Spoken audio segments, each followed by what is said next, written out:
Hi there, Darren at ProtoPilot here, and in this video we're going to further explore the new volume control feature in ProtoPie 7.7, and we're going to create a mute and unmute piece of functionality into our audio player. Okay, so let's have a look at a quick demo. So I've got preview open here. Let me run our audio track.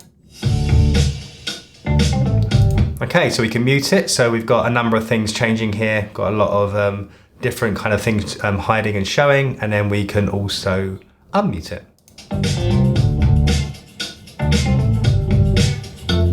Cool, so that's what we're going to be building in this video. So without further ado, let's get into it.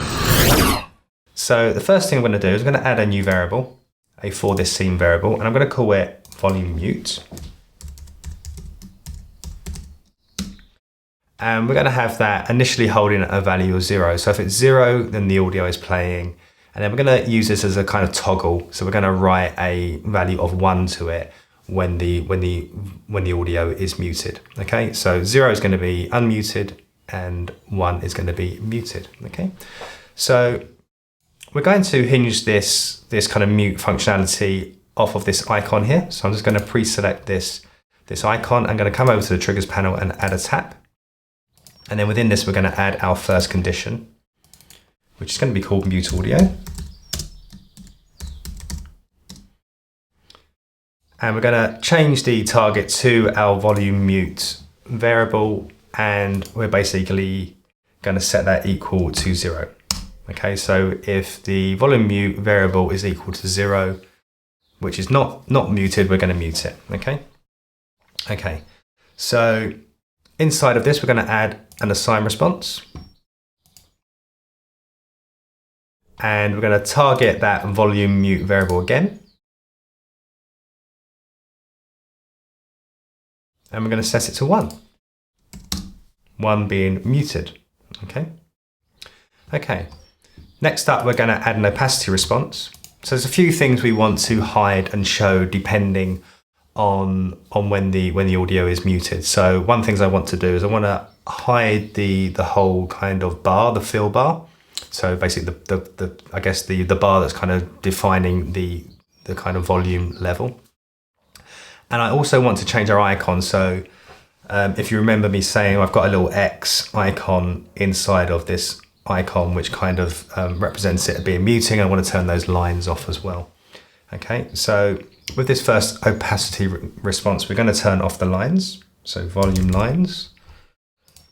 It's going to set those to 0, and I'm going to set the duration to 0 as well. I just want this to kind of happen immediately. We're going to add our second opacity response, and we're going to choose vol level. So that's our fill. We're going to turn that off and set that to 0. And again, I'm going to set the duration to 0. And then finally, we're going to add our final opacity response. And I want to basically turn on this vol mute icon. Vol mute. I want it to be 100. I want to see it. I'm going to set the duration there to 0 as well. Okay, so that's kind of the visual changes completed. Okay, so in this last part, I just want to actually change the volume level. Okay, so the way we're going to do that, we're going to add an assign response. We're going to target the last volume level variable. And in the formula window, we're going to choose the volume level variable. So basically, just writing the current volume level to the other variable before we mute, okay? Okay, so we're going to add another assign response. And we're going to choose the volume level variable. And we're just going to set it to 0. Okay, so that should be our audio muted. Let's give that a test.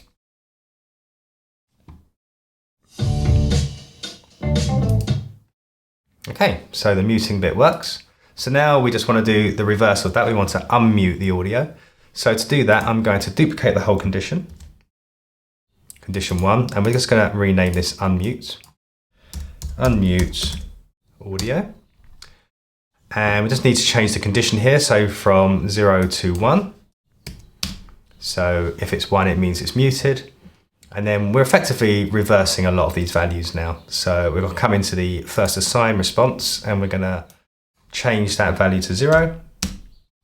And then the 3 opacities we're going to reverse. So whatever is 0 becomes 100 and whatever is 100 becomes 0. Okay, so we need to delete this first assign response. We don't need this anymore.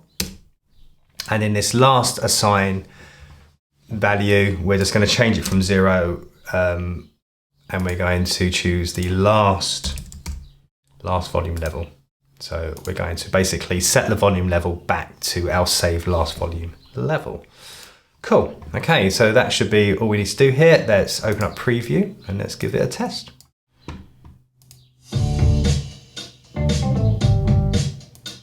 Muting, unmuting.